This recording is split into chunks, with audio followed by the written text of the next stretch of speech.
Alaska's Inside Passage. This rugged strip of coastal Alaska is an enchanting land of great beauty. Here, jagged peaks block moisture from the North Pacific, feeding ice fields larger than some states, creating glaciers too numerous to name. The rain feeds lush green forests. The streams and rivers drain into deep fjords, hidden in their depths an abundance of life. The Inside Passage is a land of many moods. Today, the water's glassy and calm. Tomorrow, unforgiving. At the same time, it can be beautiful and dangerous.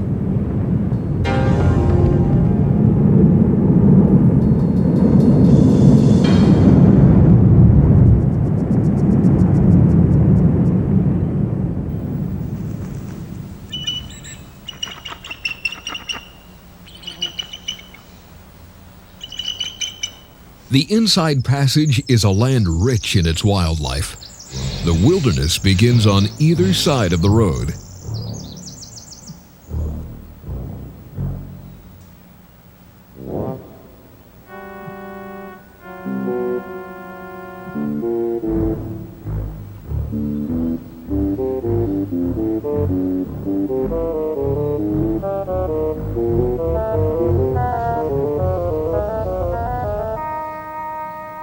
A map of Alaska shows why the southeastern region is often called the Panhandle.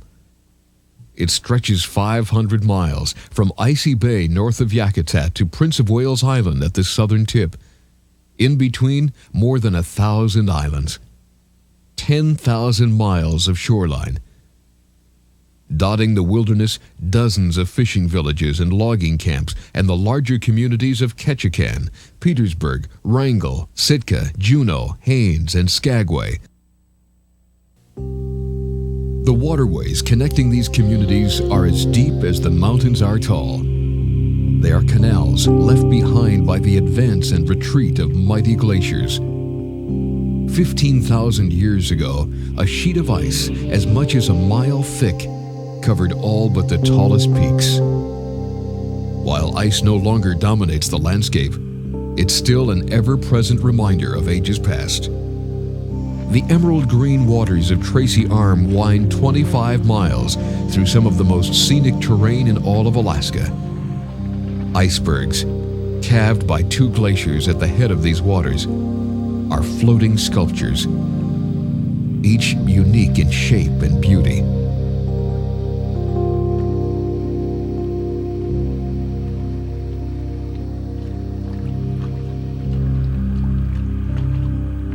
Tracy Arm is a classic fjord.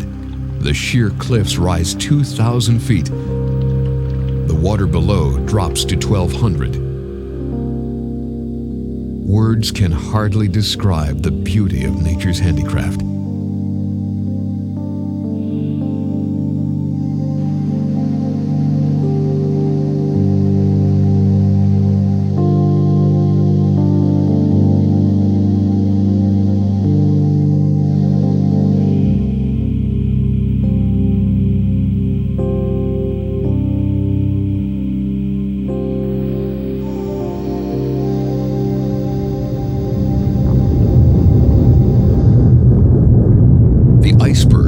reached by the South Sawyer Glacier is the size of a football field.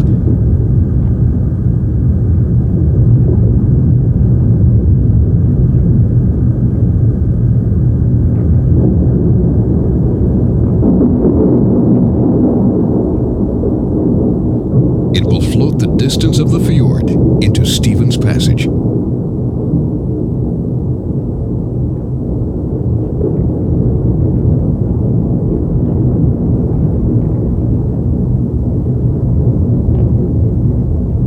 If Tracy Arm whets your appetite for glaciers, you'll feast in Glacier Bay National Park and Preserve.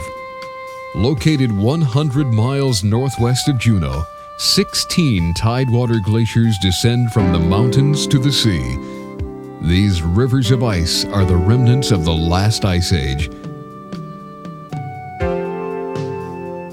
where glacier and water meet. Untold tons of ice calves into the bay.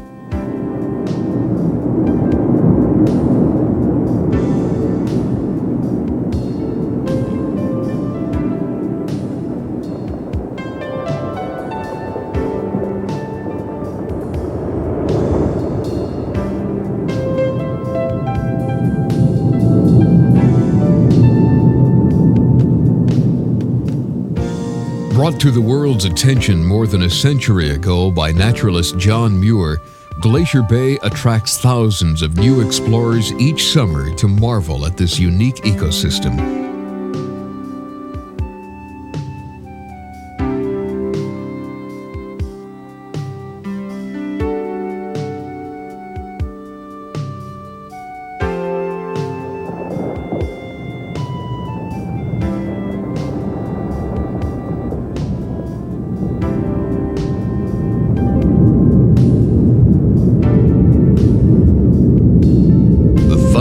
Calving is but one of many sounds in the symphony of Glacier Bay.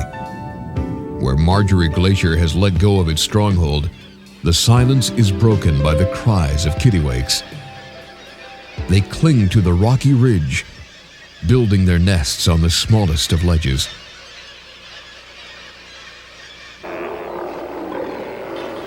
Farther down the bay, the baritones of stellar sea lions join the chorus. They haul out on South Marble Island, content to bask in the sun and socialize.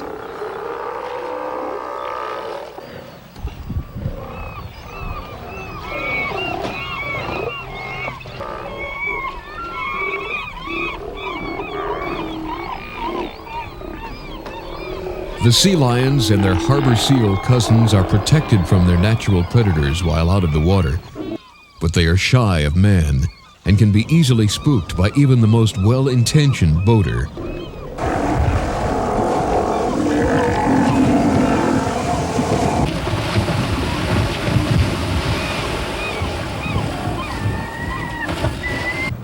More than 200 species of birds have been recorded within Glacier Bay. Remote islands are favored nesting sites for many. Cormorants, oyster catchers, and puffins. The waters of Glacier Bay are also the summer home for the endangered humpback whale.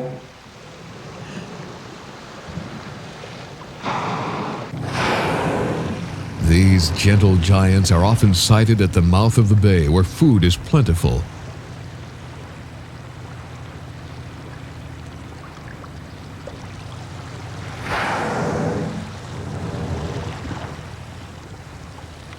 Adult humpbacks average 40 to 50 feet long and weigh in at up to 60,000 pounds, equivalent to more than 8 African elephants. They often travel close to shore. One humpback in this pod lets out a distinctive horn-like blow.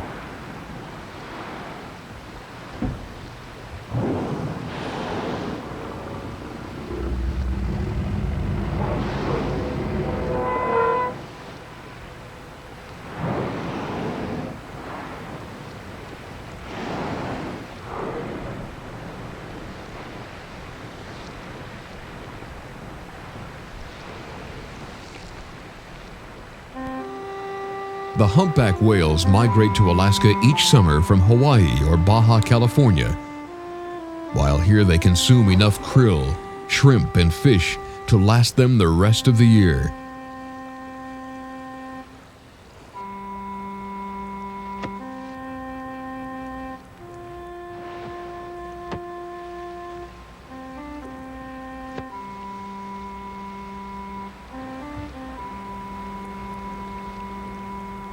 The humpbacks often beat the water with their 14-foot flippers or their flukes. Researchers believe the whales are trying to herd or stun their prey.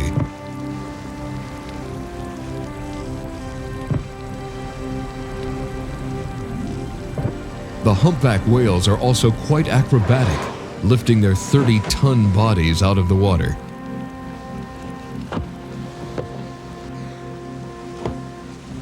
Whales have been observed breaching as many as 40 times in a row. Scientists have yet to discover why whales breach. Some speculate it's simply playful exuberance, or perhaps it's a warning or a display of dominance. A chance encounter with these graceful whales is a highlight of any visit to Southeast Alaska.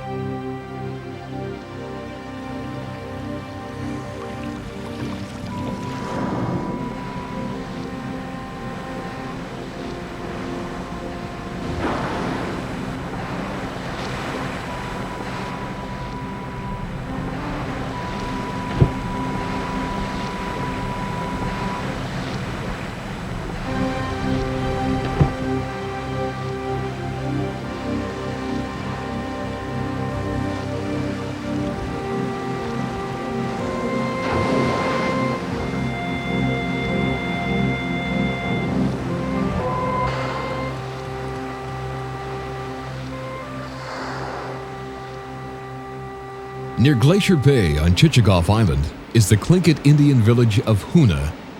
Translated, it means the place where the wind doesn't blow. Hoona, with a population of 900, is the largest village of Tlingit Indians in Southeast Alaska. On this day, local Tlinkits and park rangers from Glacier Bay are dedicating a newly carved canoe. It is a significant cultural event. Nearly the entire town fills the gymnasium.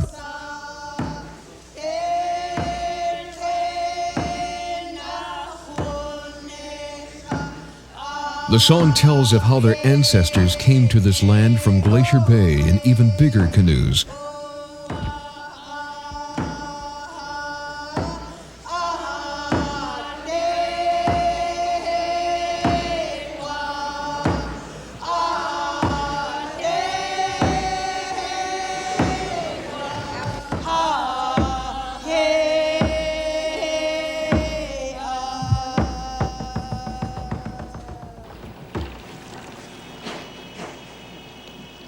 The Tlingit people and the Haida Indians in the southern Panhandle have lived along the coast for more than 1,000 years.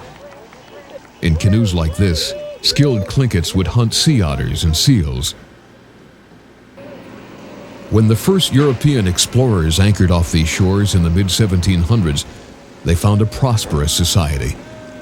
They also discovered the valuable furs they came looking for.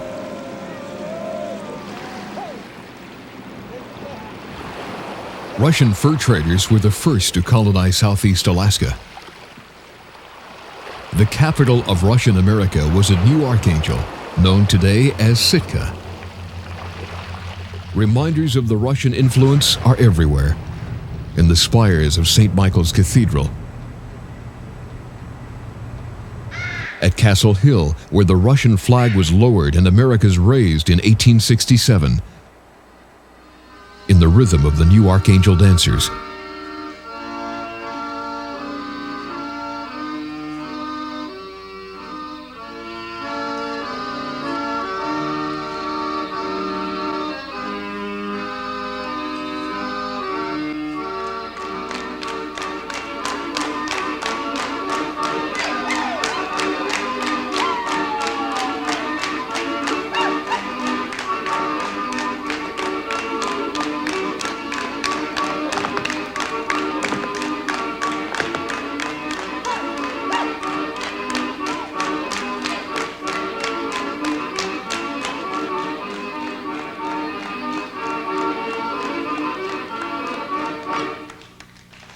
The Sitka National Historic Park commemorates the 1804 Battle of Sitka between Kiksadi Tlinkits and the Russians.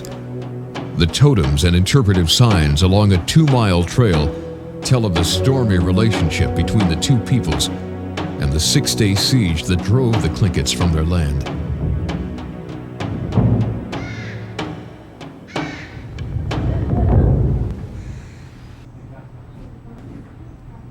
Sitka is also home to the Alaska Raptor Center, a hospital for bald eagles and other injured birds.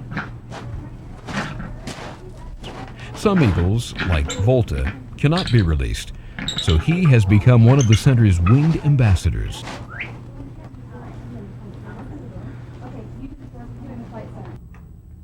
And so we feed him rats. The Raptor Center treats around 200 injured eagles and other birds. Successful rehabilitation culminates in an emotional release ceremony. Priceless. It's an emotional experience. Priceless. Summer visitors to Sitka enjoy a wide variety of excursions. You can go whale watching in Sitka Sound or reel in a wild Pacific salmon. Good job. Good job. Sitka also hosts its own summer music festival, an event rivaling any concert house in the world. Located on the outer coast of the Panhandle, Sitka is a charming community by the sea. Its scenic location and rich history make it popular among all visitors. There are only 2 ways to get to Southeast Alaska: by air or by sea. Most visitors still choose to cruise the Inside Passage aboard luxury cruise ships, which ply the southeast waters between May and September. The first stop on a cruise of Southeast Alaska is usually Ketchikan, and that explains why Ketchikan is called Alaska's first city. During the cruise season, the city's population of 13,000 sometimes doubles when the sleek cruise liners literally tie up to downtown. There's days here that we get 6 cruise ships in a day, and we'll have an extra 10 to 13,000 people in town.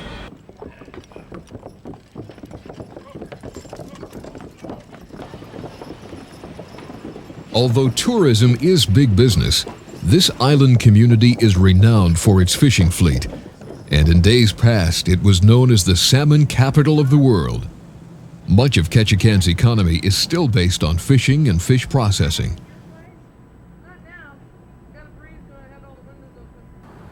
A short walk from the city dock brings you to Creek Street. As is the custom in many southeastern towns, the homes and businesses were built on pilings above Ketchikan Creek. For most of this century, Creek Street was the red light district. Today it's home for several respectable businesses.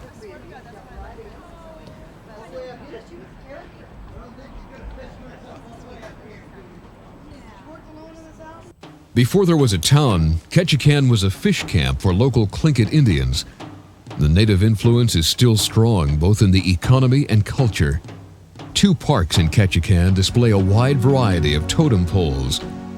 Carved out of cedar by Tlingit and Haida Indians, the totem poles stand as a reminder of Southeast's native heritage, a living art passed from generation to generation.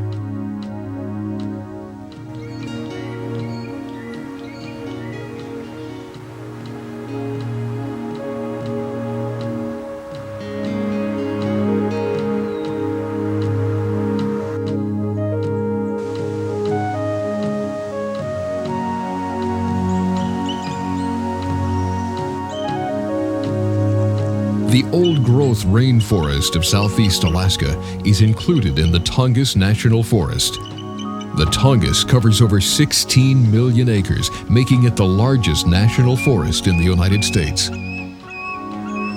Within its boundaries, one of Alaska's natural wonders, Misty Fjords National Monument. From the pristine shoreline to alpine lakes, Misty covers more than 2 million acres of protected wilderness. A prominent landmark within the monument is New Eddystone Rock. This pillar rises from the Beam Canal. It is the core, or plug, of a prehistoric volcano. All but the dense plug has eroded away over the centuries. A visit to Misty is a lesson in Southeast Alaska's geology. The granite cliffs, polished by advancing glaciers, rise 3,000 feet from the sea. Giant boulders sit atop these cliffs, exactly where they were left by the last glacier's retreat. Very little of Misty has been touched by man. There are no roads here. It is as wild and pristine as the day it was created. The higher elevations belong to the mist and the mountain goat.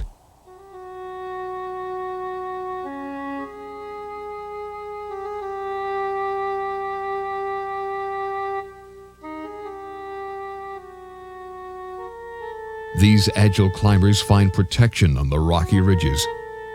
Their hooves are uniquely adapted to moving about these mostly inaccessible cliffs. If the cliffs belong to the goats, the forest belongs to the feared Alaska grizzly.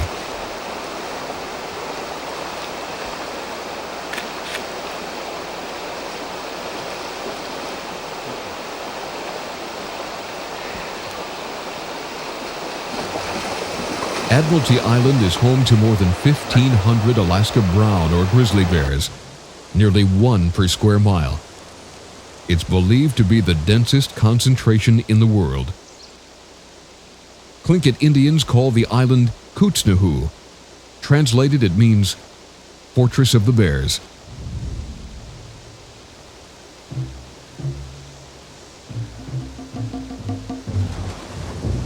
When the salmon are running, Pack Creek, 30 miles south of Juneau, is a favorite fishing hole for these coastal brownies.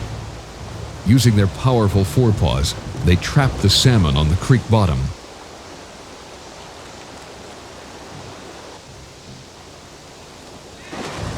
The brown bears will spend the entire summer feasting on salmon and berries, fattening up for winter's hibernation.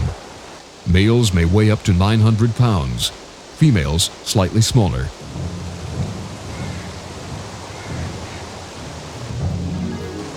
Catching fish takes practice and patience.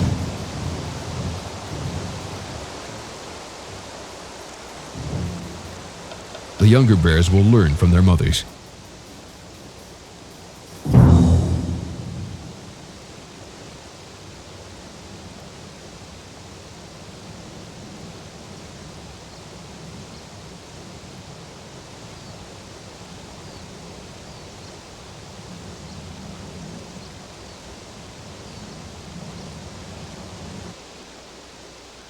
Brown bears prefer to keep to themselves and congregate only in the summer when the salmon are running. They are known to stake territories, marking trees or stumps along the salmon streams. But with such a large number of bears and such a popular stream, occasionally conflicts arise. By turning her back, this sow is inviting trouble from the larger male.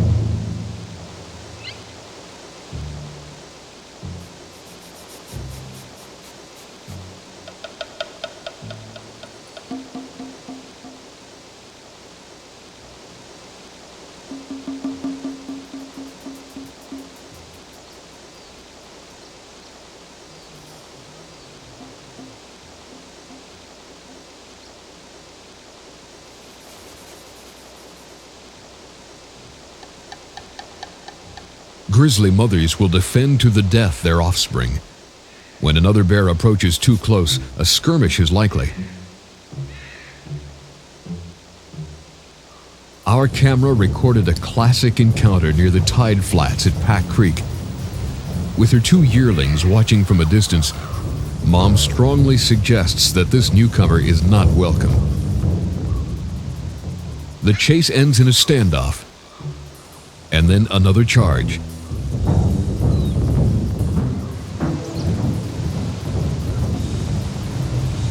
In slow motion, you see the powerful muscles of this grizzly. Over short distances, they can run as fast as a racehorse. The bears are only half the equation in this annual drama along Alaska's salmon streams. For 3 to 7 years, the salmon have been at sea, but now have returned to the place of their birth to spawn. Their journey has taken them thousands of miles. In their final days, they must swim against the swift current, leap the waterfalls, and reach the gravel beds upstream. Against all odds, these remarkable fish have survived to lay the seeds of a new generation.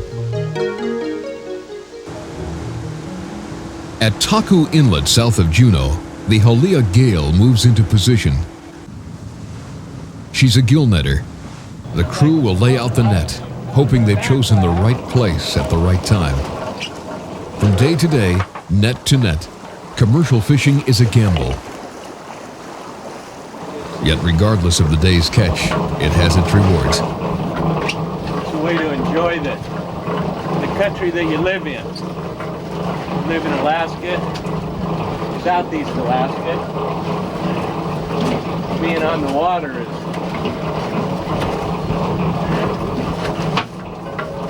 pretty neat. A dog. 10-5 and 1. So, right into slush ice. 33 degrees. Here's another one. On the average, commercial fishermen in southeastern waters will haul in 20 million salmon each year, with a commercial value of $77 million. The silvery fish will be canned for the grocery shelves or shipped on ice all over the world.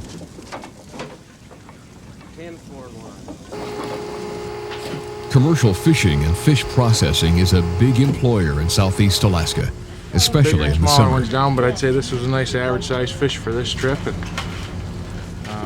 But when it comes to jobs, government is Southeast's #1 industry, and Juneau is the #1 town. Perched at the base of towering Mount Juneau, Juneau is often described as the most scenic state capital in the country. With a population of nearly 30,000, it's the region's largest city, third largest in the state. A walking or bus tour of Juneau will take you past the marbled pillars of the Capitol building, where the legislature meets between January and May. Just a block away, the colonial-style governor's mansion, built in 1912. Downtown is a mixture of the new and the old. The onion-domed St. Nicholas Russian Orthodox Church. Built in 1894, it's the oldest Orthodox church in southeast Alaska. South Franklin Street, with its false-fronted buildings and Gold Rush-era saloons. During the summer especially, the sidewalks are lively and the harbor buzzes from the sound of float planes.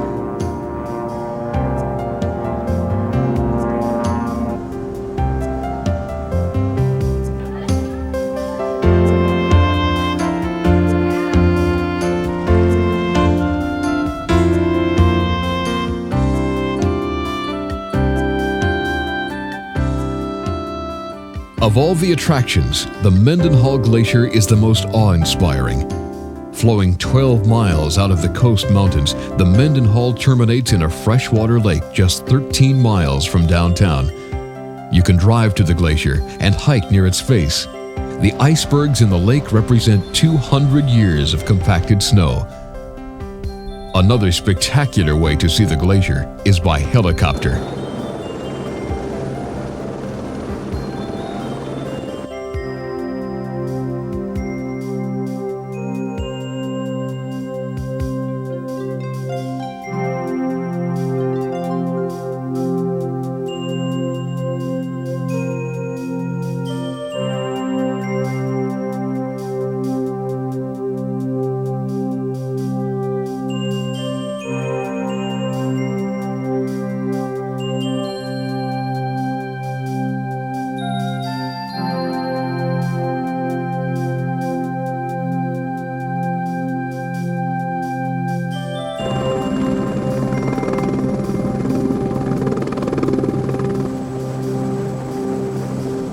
Some helitours land on the glacier for an even closer look at this giant river of ice.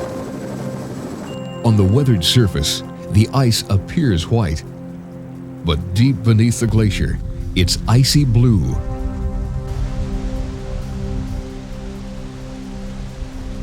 Formed under the enormous pressure of years of snowfall, the glacial ice is so dense, all but the blue wavelength of light is absorbed beneath the surface.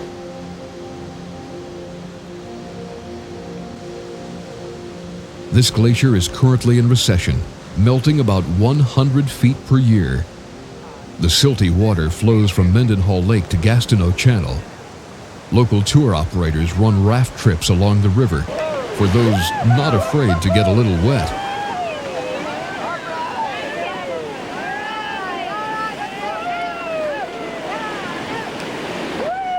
When it comes to having a good time, you'll find no better place than Juneau on the 4th of July.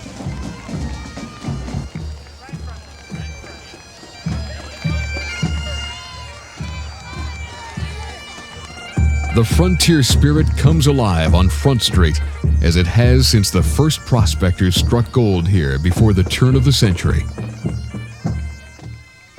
From the discovery in 1880 to 1944, the great mills in the area stamped out $158 million in gold. Today, pilings in the channel and rusting ruins are all that remain. But gold fever is hard to cure, and several sites in the area show promise for a revival of hard rock mining. There are no roads in or out of Juneau. But where the pavement ends, the Alaska Marine Highway begins. The state-run ferry system connects all the major communities in Southeast and extends beyond to Prince Rupert, British Columbia, and Bellingham, Washington. Heading north from Juneau, it travels 60 miles up scenic Lynn Canal, North America's longest and deepest fjord. For Alaskans, the comfortable ferries are basic transportation. For tourists, they're a year-round alternative to the luxury cruise ships. The cruise to the northern end of the Panhandle brings you to Skagway, another town built on gold. Skagway was gateway to the Canadian Klondike. When news of a new discovery rang out in 1897, the rush was on, and Skagway was the front door. This is probably the most photographed building in all of Alaska, right there. 8,800 pieces of individually nailed driftwood on the facade of that building, and a shovel handle. Don't forget the shovel handle.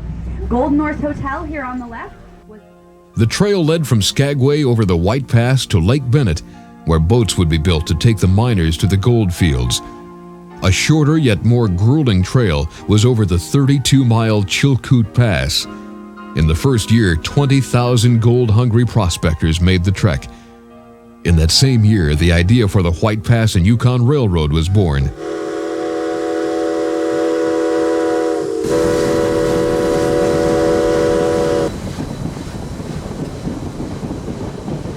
Today, you can still ride the narrow-gauge railroad to White Pass.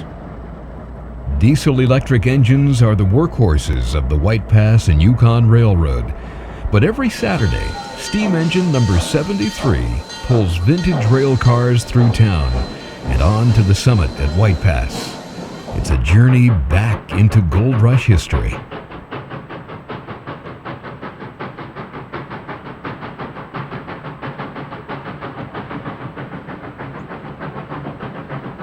We can pull half a dozen of the old-time wooden parlor cars. We call them woodies. Some of them go back 1883, and we take the older, lighter ones, and we can get a half a dozen of them up the hill.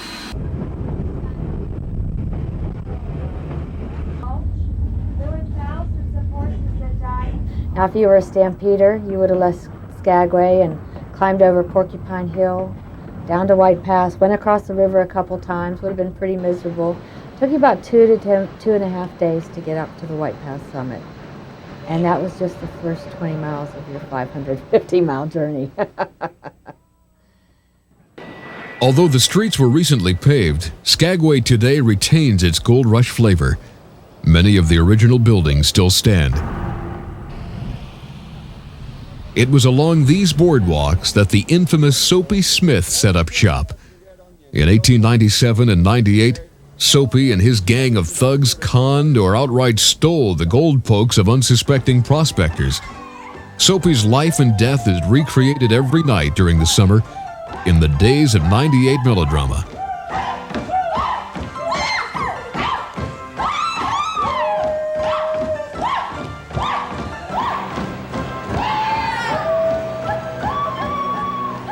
Soapy met his end in a gunfight with town surveyor Frank Reed. Both are buried in Skagway's Gold Rush Cemetery. As the northern terminus of the Marine Highway, many visitors begin or end their southeast visit here. The other port at the north end of Lynn Canal is Haines. Situated at the mouth of the Chilkat River Valley, Haines is nestled between two mountain ranges. This scenic community was home to Alaska's first Army post, Fort William H. Seward. Established in 1903 to keep the peace in gold camps, the fort today is recognized as a National Historic Site. Getting off the ferry in Haines, you can actually drive to the lower 48. The highway closely follows the famed Dalton Trail to the Klondike. A historic cabin from the Gold Rush era is found at the border crossing between Alaska and British Columbia. Most people visit Haines in the summer when the flowers are in bloom and the Chilkat River runs uncontrolled through the valley. But Haines is equally spectacular when the season changes.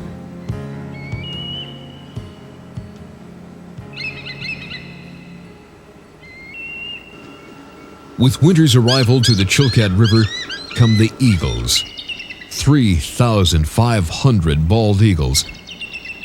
The largest concentration in North America. It is truly an amazing event in nature.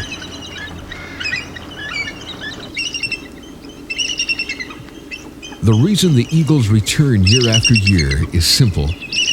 Warm currents keep a 5-mile stretch of the Chilkat River free of ice, and a late run of salmon provide an easy meal.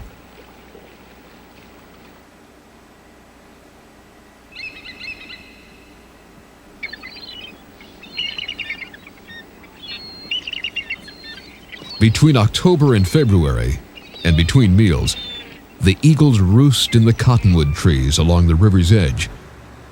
The mature eagles, with their white head and tail feathers, are easily distinguished from the younger birds. On land, the bald eagle is sometimes comical.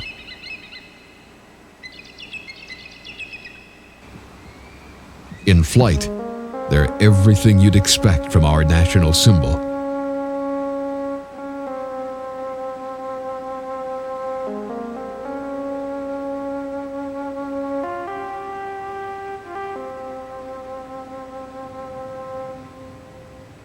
Southeast Alaska is a majestic land. From the forests to the tallest peaks.